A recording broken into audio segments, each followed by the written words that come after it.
皆さんこんばんは。ワイワイニュース山崎です。今日は2019年の7月の11日、木曜日ですね。時間がまたしても大幅に遅れまして、日本時間の夜の10時4分ということで、1時間半ぐらい遅れましたね。申し訳ありません。今日のメインテーマですけど、この間ずっと参議院選挙、7月21日投開票予定の参議院選挙に関して、メインテーマ取り上げてますけど、その続きですね。ということで、続きナンバー2、7月21日投開票の第25回、参議院選挙の結果はどうなるのかと、私の大胆な予測ということで、大胆な予測をしたいということなんですね。ということで今日のワイワイニュースライブは通算で2183回目ということで、Facebook はまたしても6回目のですね、30日間サービス停止という通告が一方的に来て、その根拠となる私の投稿記事がですね、3年前の、記事なんですね。それで第4回目の30日間サービス禁止処分の時にその同じ投稿記事が使われてたということで、彼らは徹底的にですね、特定な人物の発信行為、Facebook を利用した発信、受信はできるんですけど発信ができないようにしていると、あらゆる手段を使ってでも潰すということなんですね。ということで、一元放送ですね、ツイキャステレビのメディアで、現時点で、映像も音声も順調に配信されているということですね。ということで今日の放送を始めたいということで、昨日お休みだったんで火曜日のメインテーマ、今回の参議院選挙での我々の最大の目標は自民党の獲得議席数を38に落とし、自公合わせて全体の過半数割れの52にして権力犯罪者安倍晋三を辞任させることだということで、それのですね、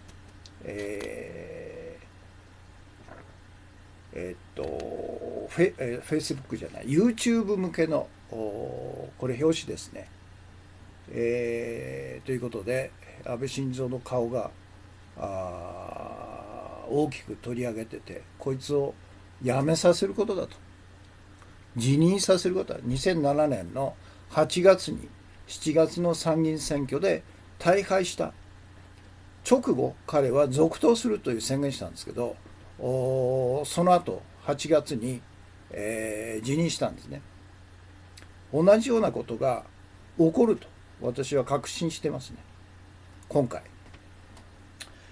ということです。で、火曜日のメインテーマの現時点での視聴者数がツイキャスで442名、YouTube で1482名様、合計で1924名という約2000名の方が視聴されているということですね。そして今日の画像ですけど、これ面白いですよね。かなりネットでは拡散されていると思うんですけど、山口夏夫公明党委員長、彼の選挙ポスターに創価学院の公明党の名前、この字もないという、これなんですね。で、ちょうどその横下に貼られてるのが、今回令和新選組で東京地区の公認候補として、立候補した沖縄創価学会総年部の現役の信者なんですね。野原義正さんと。どっちが公明党の代表かっていうのは分かんないですね、これね。山口夏夫なんていうと、いわゆる泡沫候補と間違えられるんじゃないですかね。で、この上におそぐち光一というオリーブの木。これ面白いですよね。東京地区、定数6ですかね。丸川という自民党のバカ女がなんか圧勝するというふうに、何なんですよね、こういうバカ女に投票する、自民党に投票する投票者っていうのは、有権者っていうのは一体何を考えてるのかと。こいつらに投票権なんか剥奪しろって言うんですよね。もう権力犯罪者安倍晋三および権力犯罪集団の自公ファシスト政権に投票する全ての有権者は犯罪者の共犯なんですね。こいつらに投票権なんてもう二度とあげんなと。投票する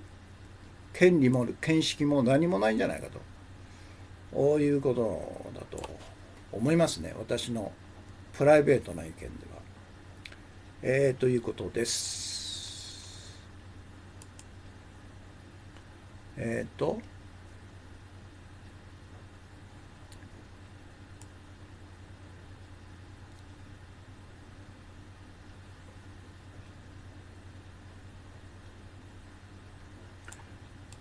火曜日のメインテーマの YouTube の表紙、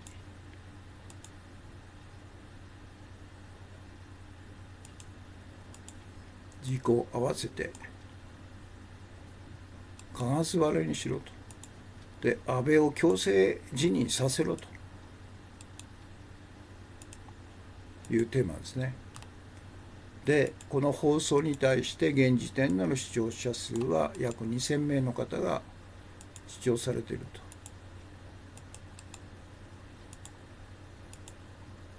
ということですね。そして今日の注目情報、今日の画像か。公明党山口夏夫、公明党のこの字も書かれてないと。で、そのちょうど下の斜め横に公明党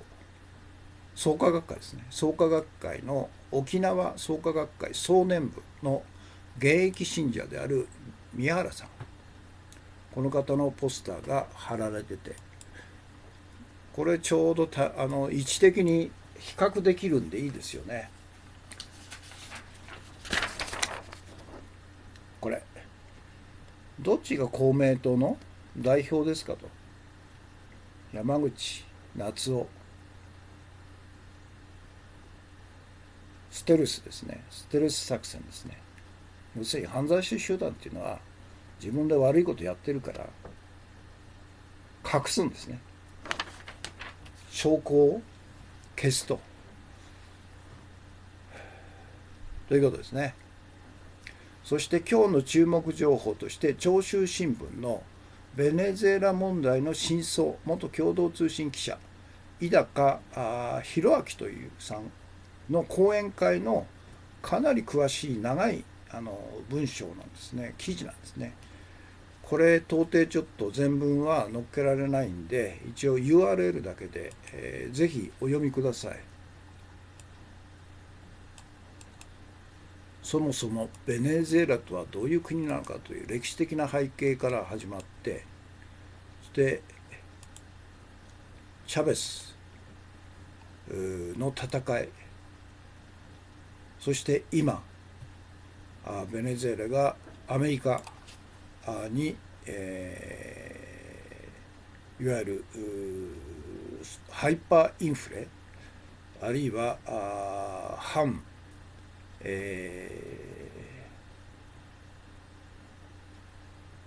ベネズエラのいわゆる政府転覆の陰謀にさらされているという全てがですね、全ての問題点がこの講演記事を見れば非常に詳しく書かれてますので分かるということで、なかなか大した講演内容ですね。共同通信優秀な記者がいるんですね。ということです。砂ずきんさんが、そうですね、毎回、砂ずきんさんの方から、このツイキャスのコメントに対する注意事項が書かれてるんですね。山崎氏のキャスは一言一行コメントが集団嵐行為があってから禁止と。このキャスの目的は情報の拡散共有にご賛同ならツイッター連携で拡散共有をお願いしますということですね。から砂ずきんさん、レイバーネットテレビ、民営化10年、ブラック大企業家と日本製紙の実態と、日本郵政だ。なんか目があれですね、最近視力が落ちたんですかね。あんまり細かい字が読めなくなりましたね。日本郵政の真相ということで、かなりのあれですね、いわゆる本来やってはいけないような金融商品の販売をですね、ど素人の郵便局員にやらせてるということ自体がそもそも間違ってない。そもそも間違いっていうのは、ジャパンポストが金融商品の販売なんかに手がけるってこと自体がまさに、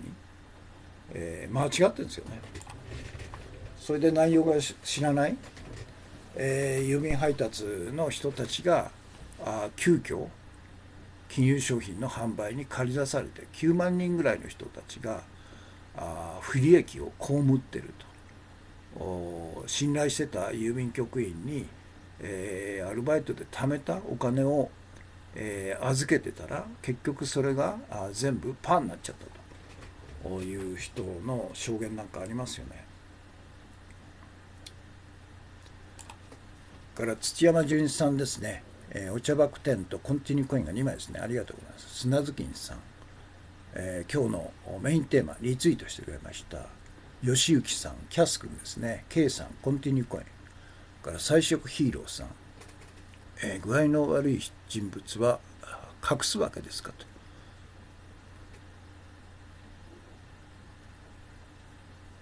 選挙前ですしねということですかね。から石森さん、山崎康彦氏、ワイワイニュースライブ配信スタートしました。吉行さん、お茶爆店配信ありがとうございます。よろしくお願いします。初耳さんはいつも大量のコンティニューコインいただいてます。12345枚ですね。6枚だ。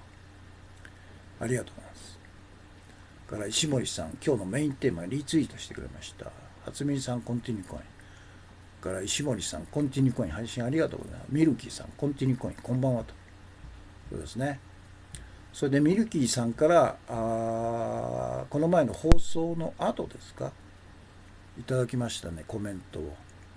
キララカットさんがコンティニューコイン2枚ですね。から最初ヒーローさん、こんばんは、よろしくお願いします。そしてミルキーさん、これですね、イギリスでは Facebook 利用者がここ1年で、38% 減少したそうですと。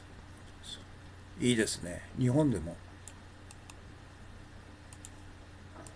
ボイコットしましょうよ。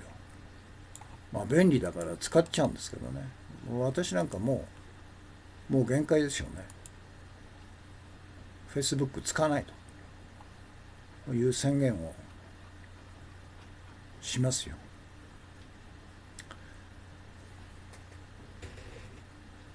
砂ずきんさん、シカゴさん復帰が待ち遠しいですと。そうですね。ということですね。ということで、今日の注目情報ですねが終わって、今日の推薦図書ですね、もうほぼ終わりが見えてきたということで、C 幸喜さんが2002年の10月25日に、殺されたんですけど、その年の2月にですねこの本を書いたということで、彼の最後の遺書ですね、日本が自滅する日と、非常に優れた彼の全部がこの本の中に集約されているということでしょうね。ですから我々が彼の意思を引き継いで、彼がやろうとして途中で殺されちゃったという意思を我々が引き継いで実現するという義務があるでしょうね、我々にはね。今回は109回目ですね。109回目で第4章構造改革のための25のプログラムということで、第3節国家予算の半減、その中の今日はプログラム21、20兆円を社会保障、10兆円を環境保全に追加すると。ここですね。ここ読みますね。プログラム21、今後これらの失業対策、雇用の移動、地方における新たな事業の喚起、そして農業及び土木建設業対策を進めるにあたっては相当の予算が必要であると。予算をつけるにあたっては次の原則を守る必要があると。すなわち1、補助金ではなく税その他の条件整備策によることと。しかし従来のように投資事業は行わないことと。2、そのための団体法人を置かないこと。3、議会が決め行政の直接の責任のもとに財務管理を行うことと。4、不特定多数の国民の利益に直結する方法で進めることなどであると。下水道や利水河川か下水道や河川、一般道路整備などはこうした改革を行うことによって予算が正しく効率的に使われ、急速に進捗するはずだと。向こう3年間を改革調整期間として、この間新規に必要な予算額としては年30兆と考えられると。従来型の公共事業や補助金からのシフトでこれを執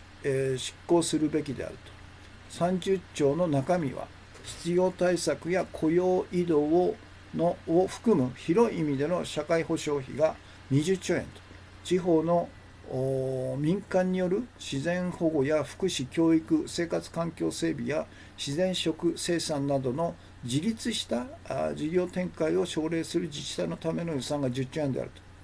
これらの処置は調整期間終了後も国民の将来への安心と地方の自立のために継続されるべきであると。これによって転換期の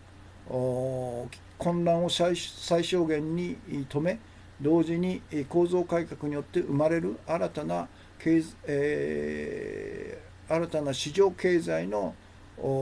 躍進と国家財政の危機脱却を図ることができると。彼にあれですね、首相をやらせたかったですね。これほど具体的な予算の配分まで目が行き届いている人っていうのは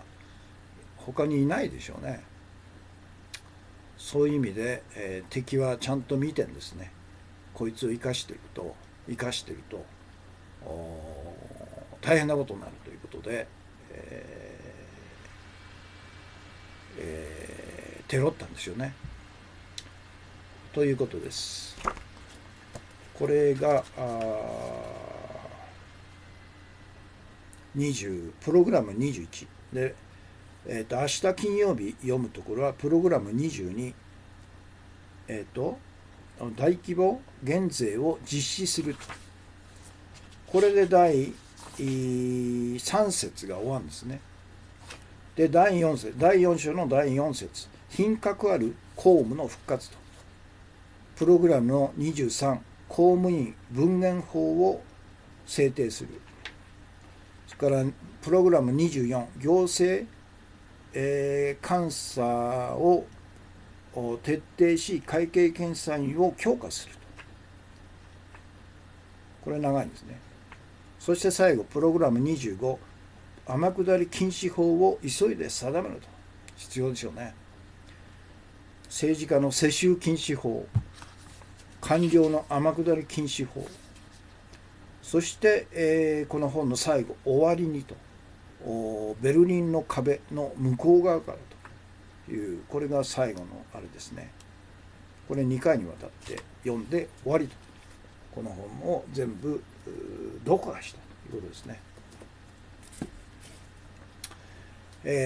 ということで、今日読んだところの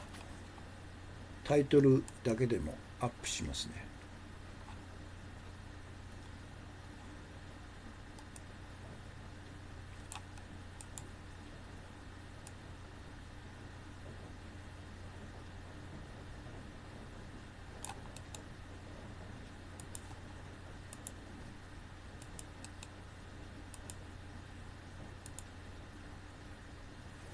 マイナス5。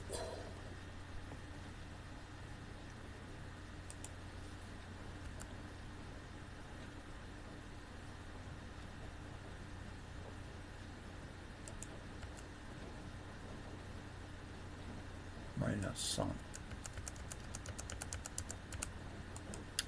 これですね。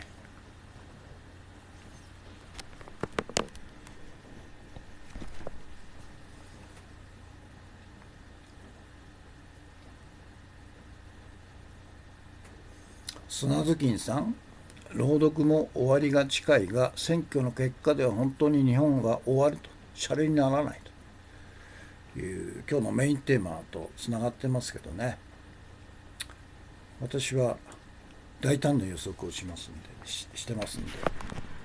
で、ということで今日のメインテーマになりますね。今日のメインテーマ、続きナンバー2、7月21日投開票の第25回参議院選挙の結果はどうなるのかと、私の大胆な予測ということですね。日本のマスコミは自己圧勝という世論誘導予測を盛んに垂れ流しているが、私の予測では安倍自民党と公明党創価学会は歴史的な敗北を被ると思われると。そして安倍晋三は第一次安倍内閣時の2007年7月に行われた第21回参議院選挙で大敗し続投を宣言したが、直後に強制辞任したように今回も強制辞任に追い込まれるだろうということなんですね。大胆な予測なんですね。で、私の参議院選挙結果の大胆予測ということで、1、安倍自民党の議席数は改選67議席から29議席失って38議席になると。2、公明党創価学会の議席数は改選11議席にから3議席失って8議席になると。3ですね。自己合わせた議席数は改選78議席から41議席を失い46議席、36か。46じゃない。ちょっと待ってください。なんか計算が違うのか。78から41議席じゃないんだ、これ。32議席だよ。32議席を失って46議席になると。で、4番目、したがって自公の議席数は非改選70議席を加えても116議席にしかならず、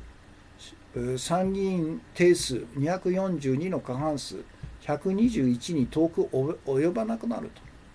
と。116ですからね。で、それで5番目、安倍晋三首相は強制辞任すると。これが私の大胆な予測ですね。で、私の参議院選挙予測、安倍自公の歴史的大敗の主な理由とは何かと。理由を5つ、それには5つの主な理由があるということで、今日は第1と第 2の理由ですね。で、3、4、5はナンバー3に続くということなんですね。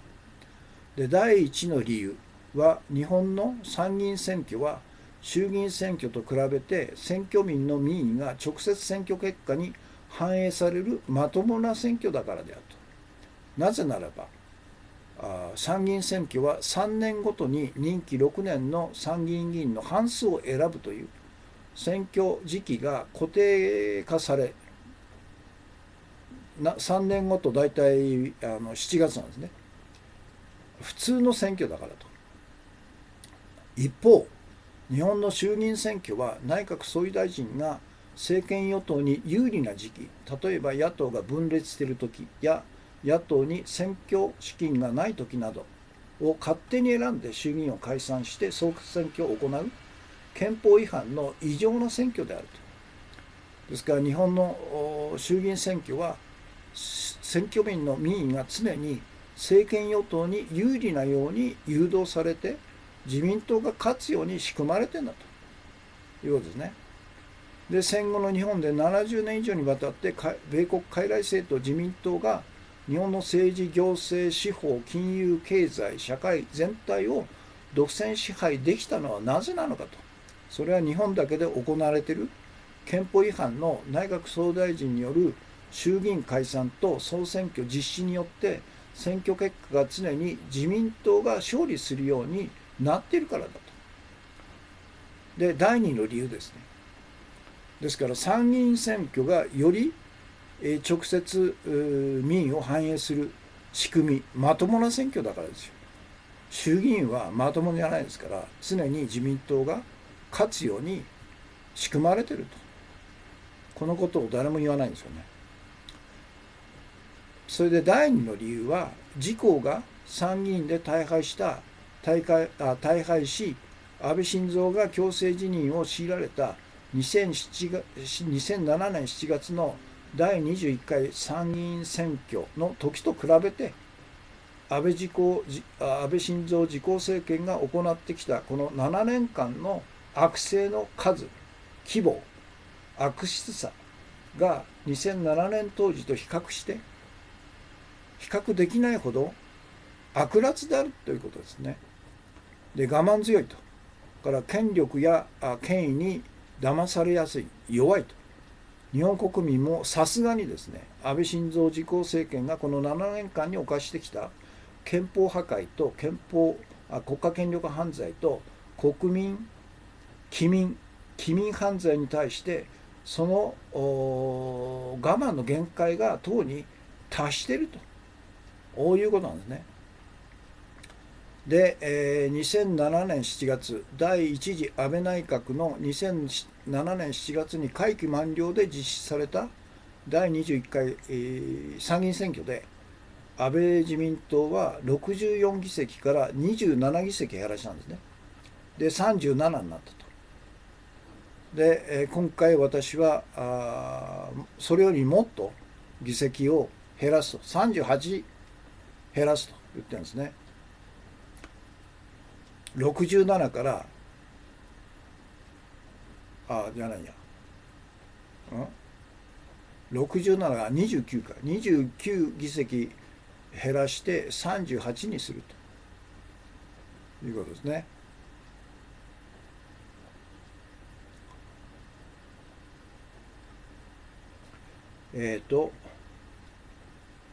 2007年7月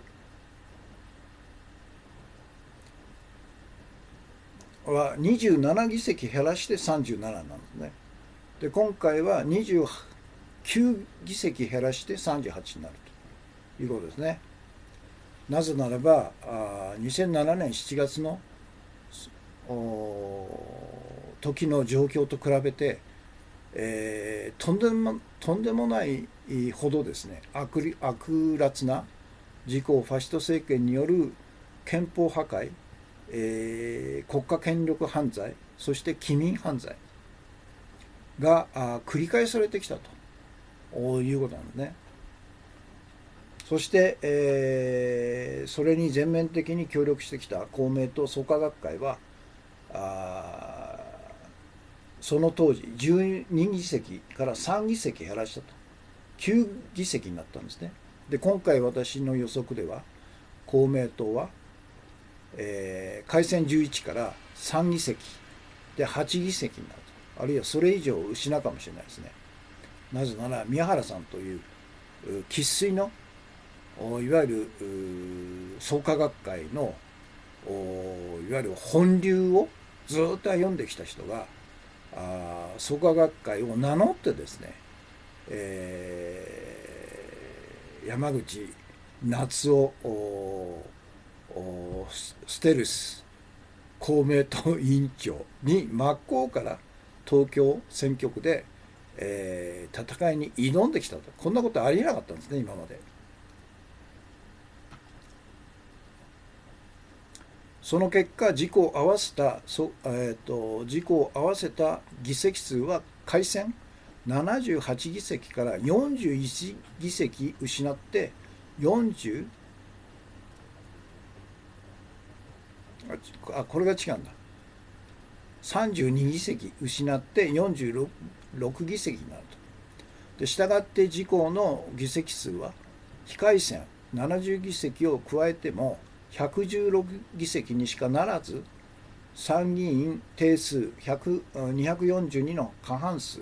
121に遠く及ばないと。したがって安倍晋三は強制辞任すると。これが私の大胆予測なんですね。で、その理由とは何かということで5つあるんですけど、今日はそのうちの2つですね。で、第1の理由はさっき言いましたように、日本の参議院選挙は衆議院選挙、とんでもない憲法違反のデタラメなですね、政権与党の米国傀儡政権政党自民党が常に勝つように仕組まれていると。それは衆議院の解散権は首相の専権事項であるという憲法違反の大嘘をついて、この間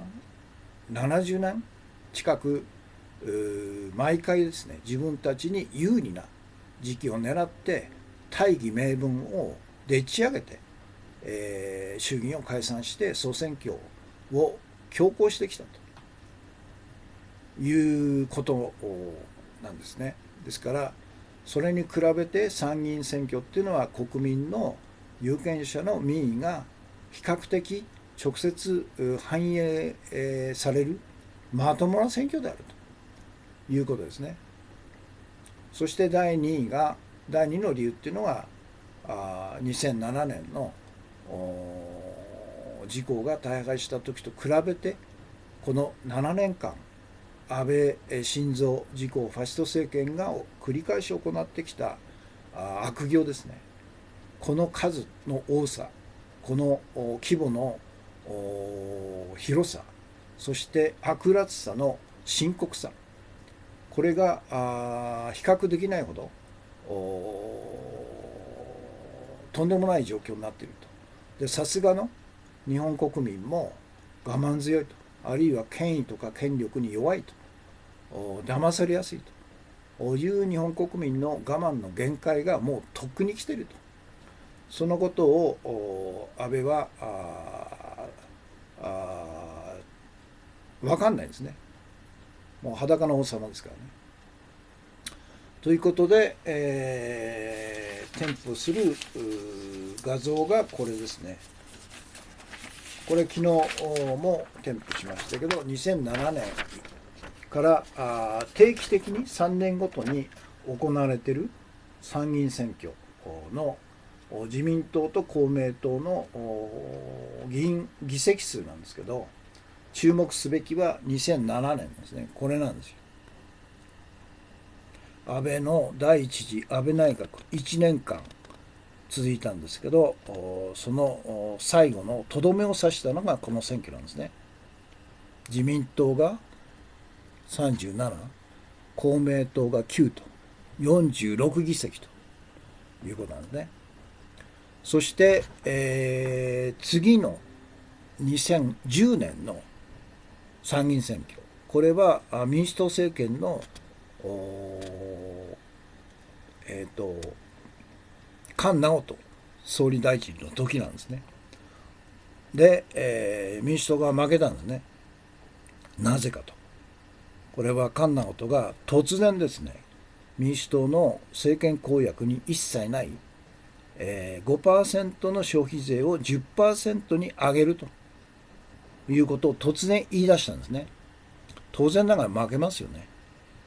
彼は勝つというふうに、公言してたんですけど、誰が考えても負けるでしょう。それと、それから TPP に参加すると。これは第三の開国であるという、誰かに洗脳されたこの2つの公約にない、政権公約にないことを突然言い出したんで、当然参議院選挙で負けちゃったと。そして、自民党の復活に手を貸したということですよね。そして2013年の参議院選挙、これはもう2012年の12月に安倍第二次内閣が成立してるんですね。で、この安倍第二次内閣の成立も民主党の野田3人目の首相が手を貸してるんですね。これも公約にない、そして誰が考えても衆議院の解散をすれば大敗するというふうに分かってるんですけど、彼は安倍と裏でつながってですね、衆議院を解散して、で、自民党と民主党の大連立を作ると。で、その副首相格に、野田を入れるという密約をして、負けると分かってる衆議院選挙を強行したんですね、野田は。ただ、野田が考えてる以上に民主党は大敗しちゃったということで、安倍にわざわざ大連立を組む必要ないということで切り捨てられたんですね。そして次の、2016年、これ、76から70に、減ってますけど、でも負けてないんですね。勝ってるんですね。なぜかというと、これはアベノミクスの効果が国民に、を騙してですね、景気回復、デフレ脱却をするという嘘がまだ国民、に、嘘が嘘として認識されないまま来たということですね。そして今年の2019年、これですね。これでどうなるかということで、今日のメインテーマが私の大胆な予測ということで、自公は2007年の7月の参議院選挙で大敗した以上に大敗すると。で、安倍は退陣を強いられるという大胆予測ですね。ということで、ナンバー3に続くというんで、今日のメインテーマはそういうことです。また緑のタヌキ騒動、小池前原みたいに野党に手を突っ込んでいざとなれば一本釣り、あまりにも事態が過ぎたから安倍は椅子にしがみつくでしょうと。全力でしがみつくでしょうね。今や共産党アレルギーあまり残っていないが、裏切り行為による民主党アレルギーはまだ生々しく残っていると。砂月さんですね。だからその菅直人とか、あるいは野田佳彦とか、いわゆる民主党を裏切って、あるいは国民を裏切って3000万人が期待したんですね、民主党政権に。2009年の衆議院選挙で3000万人が民主党に投票したと。そして民主党政権が誕生して、鳩山幸夫が首相になって1年間は頑張ったんですけど、結局彼は辺野古の米軍基地の大海地を1年以内に私は見つけると。少なくとも沖縄以外に見つけると。できれば海外に見つけると。県外に見つけるという大見を切ったために、外務省とか防衛省等々の官僚、あるいはジャパンハンドラーズからの妨害によって1年間という自ら普通の政治家だったら絶対そんなこと言わないんですけど、彼はまだ政治経験が浅いですから、1年という期限を切っちゃったんで、結局さまざまな妨害を受けて、自分の公約した辺野古の代替地が見つからないということで、自ら責任を取って、1年で辞めたんですね。で小沢一郎も辞めたという中で、次の首相はお前だということで菅直人がアメリカ支配階級によって指名され、彼はその気になって、首相になったということでしょうね。で結局紐付きですから、結局は彼らの言うなりになって、国民を裏切っちゃったと、民主党を裏切っちゃったと。そして、菅直人の次が最悪な野田ということで、野田は完全に、松下政経塾出身の最初から野党民主党の中に潜り込んだ工作員として、破壊工作をさせるためにアメリカCSIS 等々の、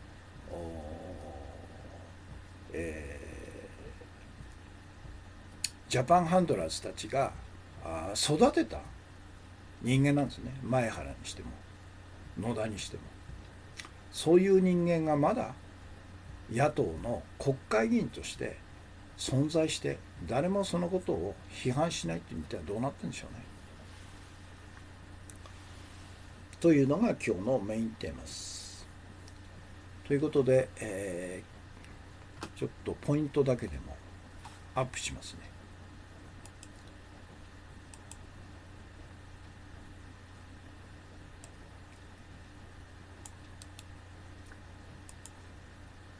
山崎さん、それはあまりにも希望観測的じゃないですかというふうな感想を持たれる人がほとんどだと思いますけど、でも私はかなりの確率で2007年7月の自公大敗北させた国民の民意が今回も土壇場でですね、勝つんじゃないかというふうに思いますね。その理由の1と2は今日取り上げましたけど、明日3、4、5ということで、メインテーマに取り上げようと思いますね。日本のマスコミは相変わらず自公は勝つんだというデマ情報を流してるんですね。で私はそれに反して自公は大敗すると。で安倍は退陣せざるを得なくなるんだろうというのが私の大胆予測です。この予測1、自民党現有の改選数67が29失って38になると。今日のトピックスの中でも地方が全然、熱気がないって言うんですね、自民党に。これ公明党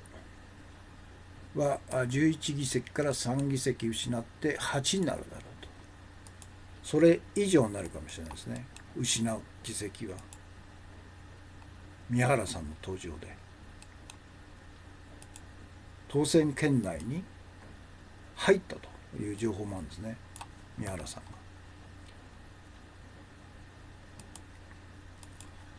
が。から結局この41じゃなくて、これが32議席失って46になると。ちょっとこれが32ですね。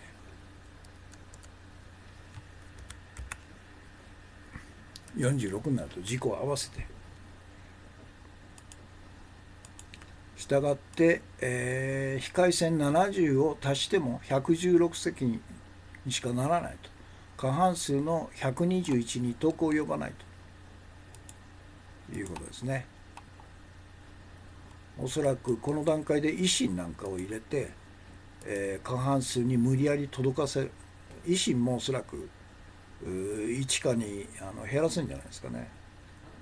あれはもう大阪中心の地域政党ですから全国区じゃないんですよね、これ。そして安倍は強制辞任するということですね。また入院するんじゃないですかね。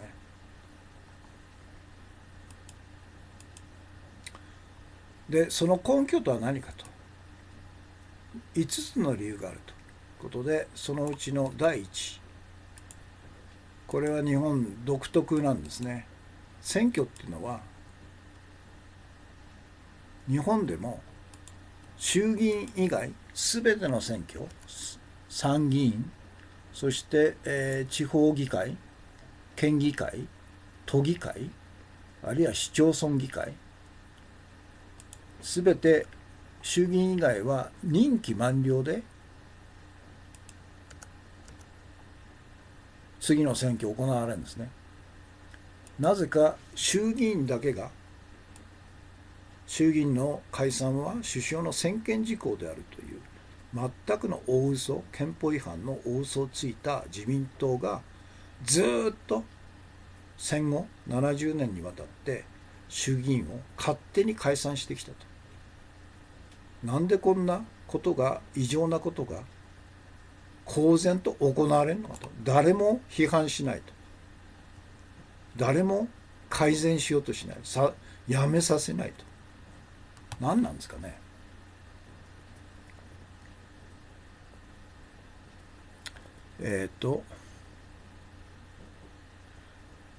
ジョシュア・マルティンさん、頭変え中、お茶、衆議院解散の恣意的な運用は違憲ですと。そういうことですよ。本来だったら日本の最高裁が真っ先に衆議院解散は解散権は首相にはないと、衆議院自体にあるという違憲判決を出して差し止めないといけないんですけど、いつも言ってますように日本の最高裁っていうのはアメリカ支配階級と米国傀儡政党自民党の番犬ですからね。だから憲法の本当の番人である憲法裁判所を日本は作んなくちゃいけないんですよ、韓国みたいに。だから世界のいわゆる先進国と言われる国は日本とアメリカとイギリス以外は全部持ってるんですね。憲法の番人としての憲法裁判所をいわゆる最高裁、高裁、地裁等々の従来の裁判権利とは別にですね、最高権威の憲法裁判所を持ってるんですね。ということですね。私の予測の主な理由のうちの5つのうちの第1の理由、参議院選挙は比較的民意が、有権者の民意が直接反映されるまともな選挙だからということですね。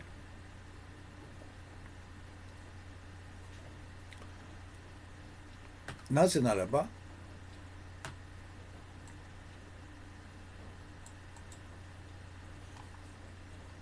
参議院選挙は3年ごとに任期6年の参議院議員の半数を選ぶということで、3年ごとに毎年7月に選挙になるっていうのはもう固定化されてるんですね。だから選挙準備なんかも事前にできるわけですよ。で一方日本の衆議院選挙っていうのは内閣総理大臣が政権与党に有利な時期、例えば野党が分裂していると、これはもう彼らが分裂工作をするわけですよね、常に。さっき出た小池百合子みたいなもの、あるいは前原みたいなもの、工作員を使って、野党を分裂させると。そして野党に選挙資金がないという時期を狙って、時の政権与党自民党の内閣総理大臣が衆議院を勝手に解散して総選挙すると。総選挙毎回750億円の税金が使われてるんですね。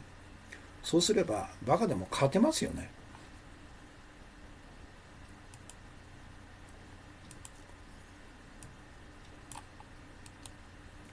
こんなことが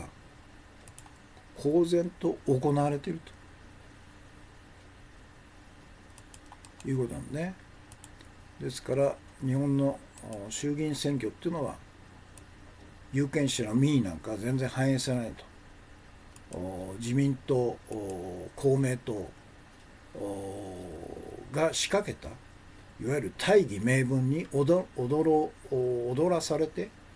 大手マスコミが盛んにですね大義名分を垂れ流すということで、民意はそっちの方に流れると。だ常に自民党が勝つように仕組まれちゃってるんですね。だから戦後70年にわたって米国の傀儡政党自民党が日本の政治、行政、司法、立法、経済、金融全てを一元的に支配してきたというとんでもないことが行われている最大の理由はこれなんですね。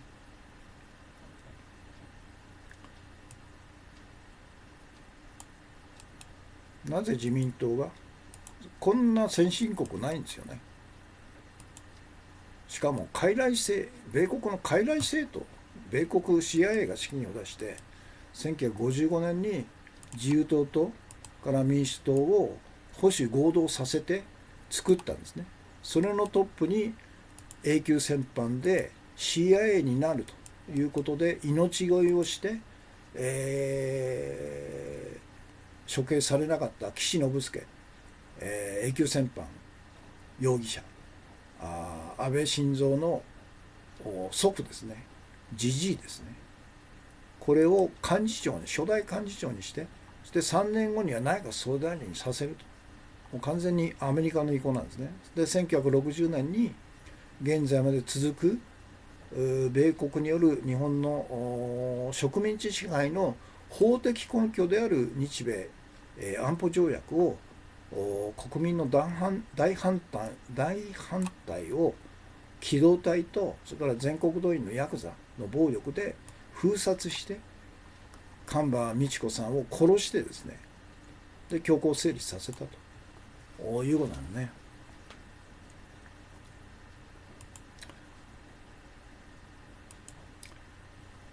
それは日本だけで行われている異常な内閣総理大臣が自分たちに有利な時期を狙って衆議院を解散して総選挙するということですよね。これそれはっていうのが2つ続いちゃったか。削除します。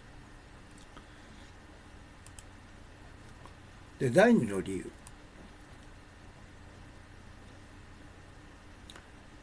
これは2007年7月の第21回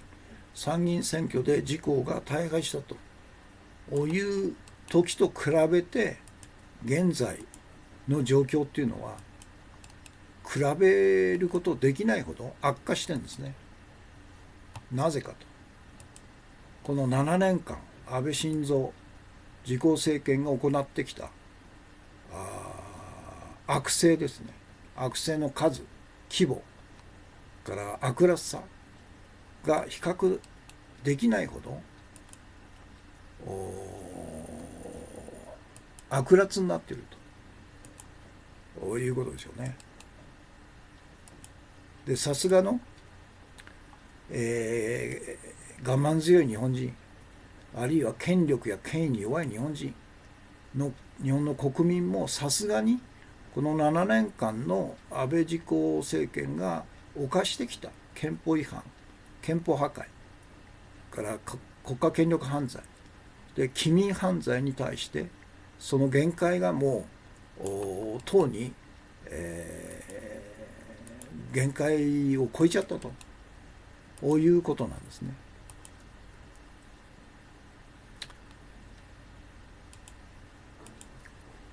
で第一次、安倍内閣の2007年7月に行われた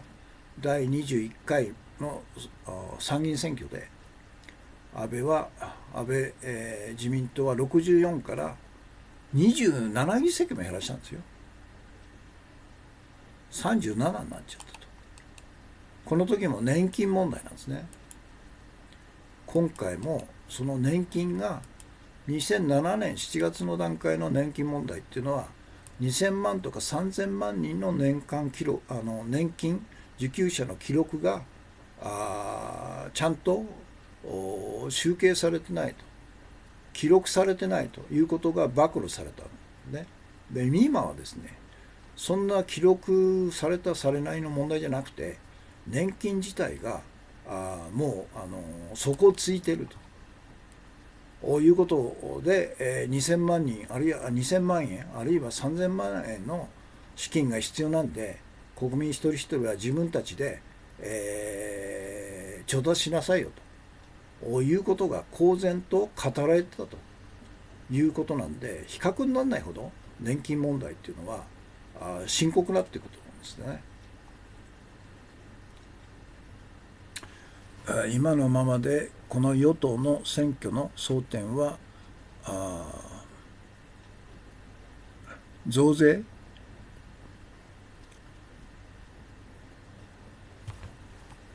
増税延長、イエスかノーかで本来の争点を隠してきたが、今回は複雑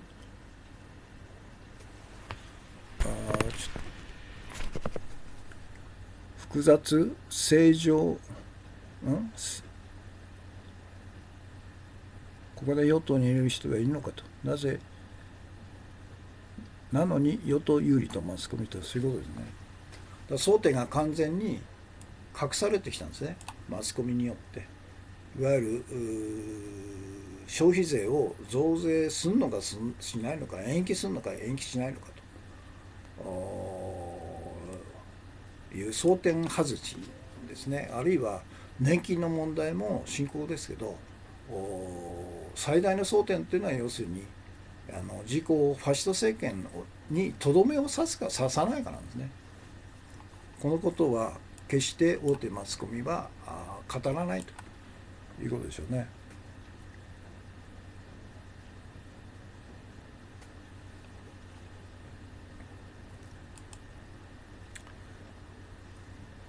減らして公明総価が12から9に3減らして9と、自公合わせて46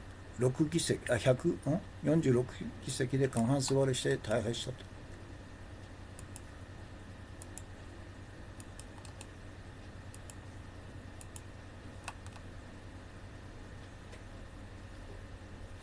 増税実施ですね。それでこの画像を添付するってことですね。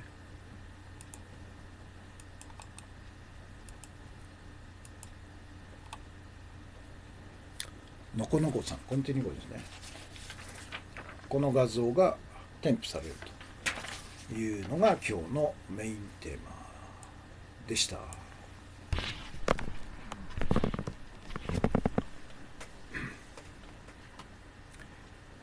ということで、次に今日のトピックスの1、米日本に有志連合への協力打診と、イラン沖で、船舶護衛とついに来ましたね。だから有志連合をイランとの戦争に向けてまず最初はあイラン沖で船舶を防衛するんだから自衛隊も日本の船舶も入ってるから自衛隊を有志連合の中に入れろと。で安倍は快諾するでしょ。で、船舶の護衛という名のもとに有志連合に入りますけど、最終目的はイランへの侵略戦争に自衛隊を参戦させるということで、当然ながら安倍はずるずるずるとトランプにの侵略戦争勃発に向けた参戦誘導にそのまま無抵抗にですね、誘導されて自衛隊が侵略戦争に加担するようになるということなんですね。だからこの日経新聞は船舶護衛のために有志連合に日本は参加してくれという協力の打診があったっていう記事なんですけど、これだけで済みっこないわけですよね。トランプの最終目的はイランとの戦争に自衛隊を前線で使うと。なぜそのことを日経は書かないのかということでしょ。肝心なことは書かないですね、日本のマスコミは。有志連合って言った場合はアフガニスタンの有志連合、あるいはイラク侵略戦争の有志連合は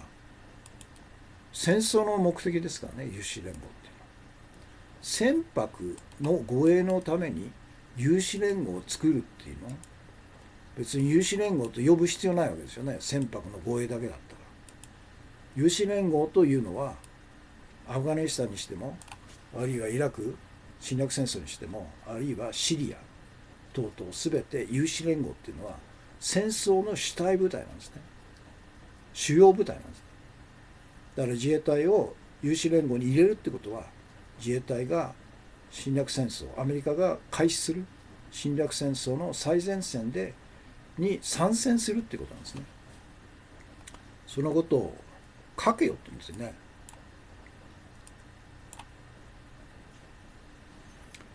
から2つ目、北朝鮮横流し疑惑根拠ないと、韓国大統領安倍首相発言に反論ということで時事通信ですね。だから3つのいわゆる半導体製造に不可欠な物資を安倍は輸出禁止処置にしたんですね。でその理由、最初の理由はがあまりにも脆弱だったんで、安倍は北朝鮮に横流しされるんじゃないかというようなことを言ってたんですね。で今は北朝鮮だけじゃなくてイランとか、あるいはサウジアラビアとかパキスタンとかとうとう第三国に韓国の企業が秘密裏にこれらの大量破壊兵器の製造に転用されるような物資をですね、密輸出してたということを理由にして、で、そこから北朝鮮に流れるかもしれないと、あるいはイランが大量破壊兵器の製造に転用するんじゃないかという全くの根拠のない憶測でですね、世論誘導の目的でこういうフェイク情報を流しているということなんですね。すごいですね、権力犯罪者っていうのは。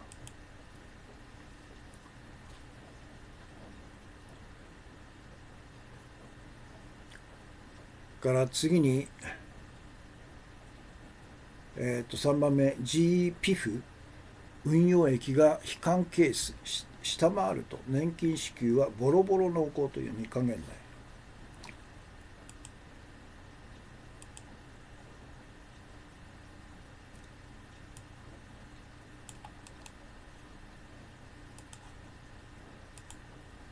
GPIF っていうのが年金資金を運用している政府系、ファンドですよね。これが今まで、年金資金のいわゆる株とか債券での運用の限度が 25% だったんですけど、安倍がですね、株価を上げるために 50% まで上げたということで、非常にブレが大きくなったんですね。これが GPF なんですよ。それで月額この日刊現代の記事、月額4万から9万元で収まらない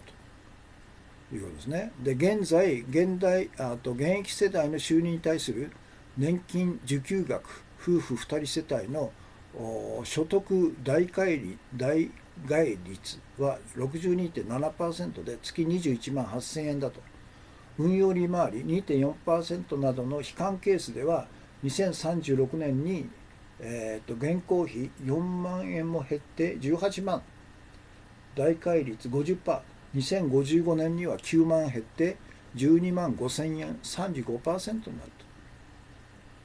と。こういうことなんですね。で運用利回りが最低ラインを下回れば、この先年金は月4万から9万円の減額で収まるわけがないと。だからもう完全にこの自民党政権に、老後のですね生活資金、大事な生活資金を任せて、運用を任せる、あるいは預けるということがもう無理なんですね。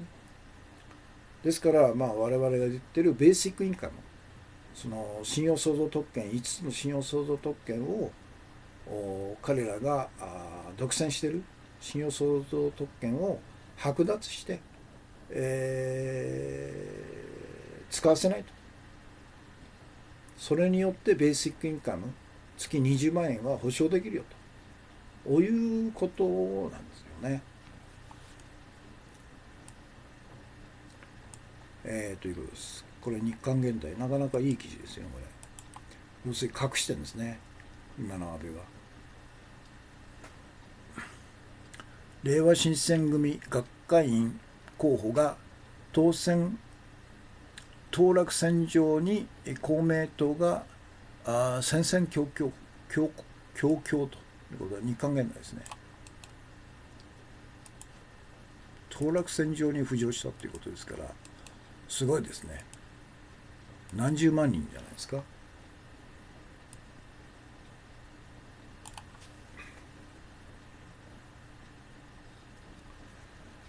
ということです。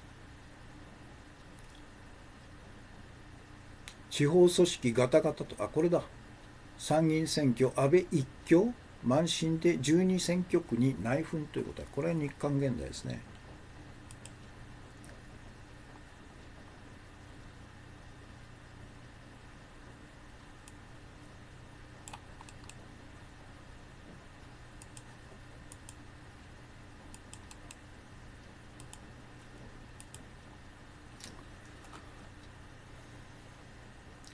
票の奪い合い、東京、千葉、広島と、候補者が2人いる選挙区では片方が票を取りすぎるともう1人が危なくなると。その代表例が東京改選6、元五輪賞の丸川明美48がぶっちぎりで、武見敬三67が最下位争い中だと。6年前に106万票だった丸川は今回はそれ以上の得票を目指し、車力、自分のことしか頭になくブルドーザーのように各所を荒らしまくっていると。で千葉3、改選3ではトップ当選したい石井61が必死すぎて、現状3位の豊田66が共産候補の猛追を受けていると。広島改選2では6期目を目指すベテラン、これ何て言うんだろう、溝手76が安泰で、新人の河合康里45が苦しい戦いとされていたが、序盤の情勢調査で河合氏が優勢と報じられたと。若い河合氏に行動力があるのと、官邸の手厚い応援が効いていると、大番狂わせがあるのかと。どっちにしてあれですよね、自民党にってことを広島はあんですかね、今更ね。から候補者に問題、福島、宮城、山形、新潟、大阪と。候補者が県連府連内で、不人気すぎて接戦中の選挙区で、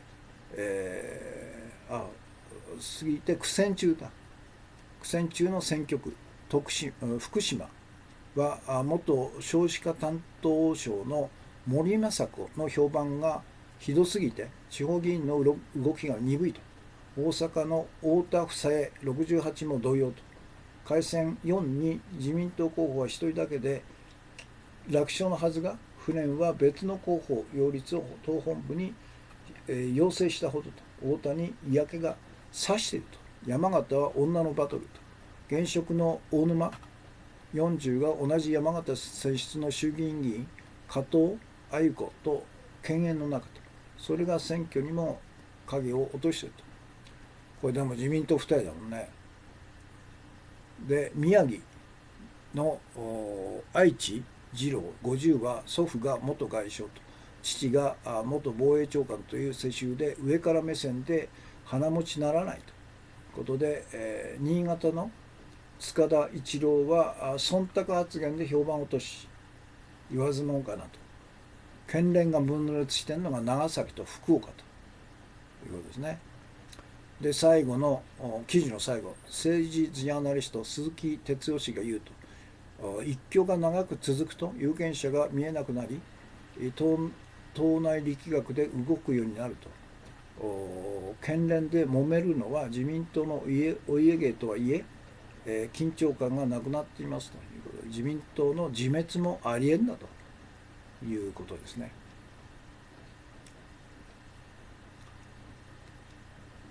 からハンギョレ、日本の戦略物質流出構成が難癖である理由ということで、これはハンギョレですね。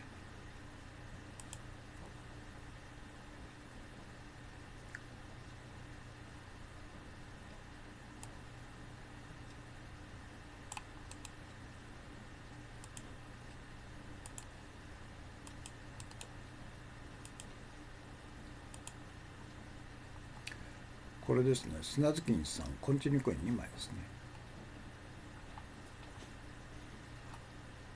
で、富士系列のニュースネットワークが FNN か10日、韓国政府の資料を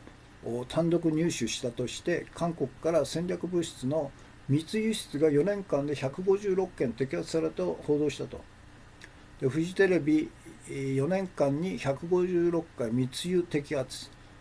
売り共和党の議員が産業部から受け取った資料報道、産業部、業界もサムソンが渡したという言葉と同じ意味と。日本のマスコミが韓国の戦略物質管理が不十分だと報道したが、戦略物質の無許可輸出の摘発現状と国際社会に毎年公開している韓国とは違い、日本は摘発件数さえ公開していないことが明らかになったということなんですね。だから韓国は公開してるから、この公開情報を得て、フジテレビとか産経が盛んにですね、先ほど言いましたように、戦略物質が第三国に流れてサリン等々の大量破壊兵器に転用されている危険性があると。それが今回の輸出規制の理由だということで盛んに流してるんですけど、それじゃあ日本の場合は戦略物質の、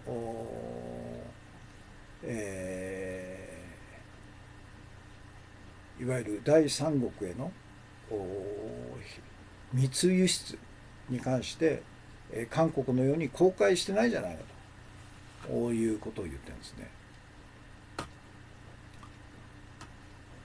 だから公開したら当然ながら日本も大量の企業が実際に密輸出してたということがバレちゃうんでしょうね。で日本のマスコミのこうした報道に韓国内の業界は呆れているようだと。ある業界関係者はサムソン電子やハイニックスが北朝鮮にフッ化水素を流すということは極めて非常識と話したと。科学分野の専門家たちも理論上はエッチングガスでサリンのような化学兵器を作ることはできるが、低純度のフッ化水素酸で十分に可能なのに、あえて高価な日本産のエッチングガスを使う理由がないとし、日本の主張はこじつけだと批判したという、まさにこじつけなんですね。で、最後、今日の重要情報、これリテラですね。菅官房長官が山口紀之氏への資金援助を企業に要請の報道が、これ週刊新潮ですね、今日発売ですね。で、しおりさん事件で逮捕をやめた警官官僚も菅の右腕だったかということで、これはできたらですね、週刊新潮のこの記事を書き起こして明日あたりですね、配信したいですね。菅がなんか横浜の古くからの知り合いの企業の社長、広告会社の社長に、山口に42万円、月に42万円の顧問手当を出してくれと、プラス交通費を出してくれというふうに直談判して、そしてその会社は横浜の子会社経由で、ずっと払ってたと。要するに TBS をクビになったから失業した山口に対して菅が便宜を図ったということが暴露されたんですね。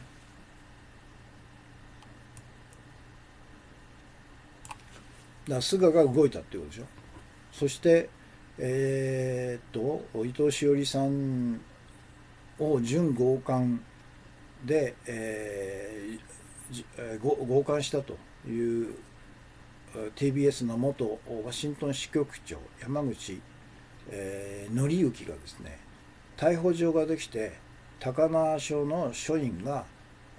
成田空港に張り込んで逮捕するその直前に、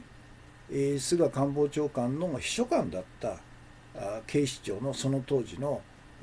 刑事部長の中村渉というのが逮捕させなかったんですね。だからこれも肝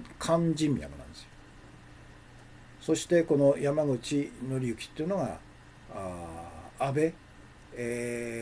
のをよいしょする、本を書いたと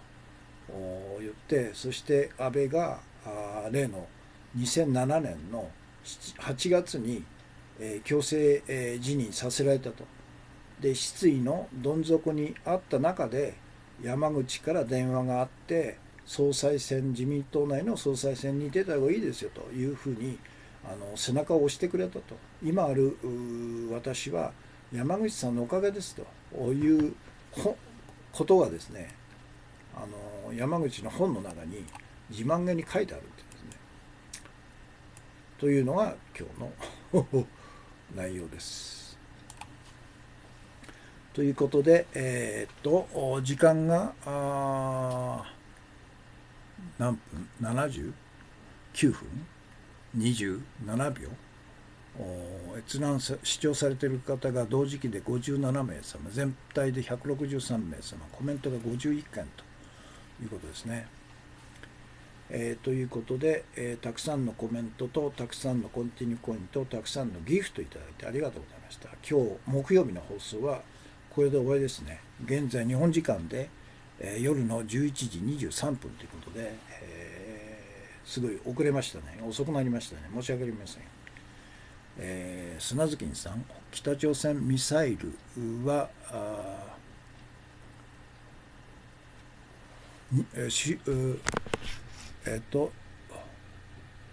日本製、純日本製か。決議案を厳しく守るべきなのは、実は提案国日本自身だと砂付けです。北朝鮮ミサイルのいわゆる部品等々は日本から行ってんだという、そういうことを安倍は一切関係なく、韓国が大量破壊兵器に転用されるような戦略物質を韓国企業が156件、秘密裏に輸出してたと。そのことが今回の3つのいわゆる半導体等々に不可欠な物質の輸出規制の理由だというふうに後付けしたんですよね。ということで今日の放送これで終わりです。またよろしければまた明日ですね、金曜日、よろしければ合流してくださいということで、今日の放送これで終わります。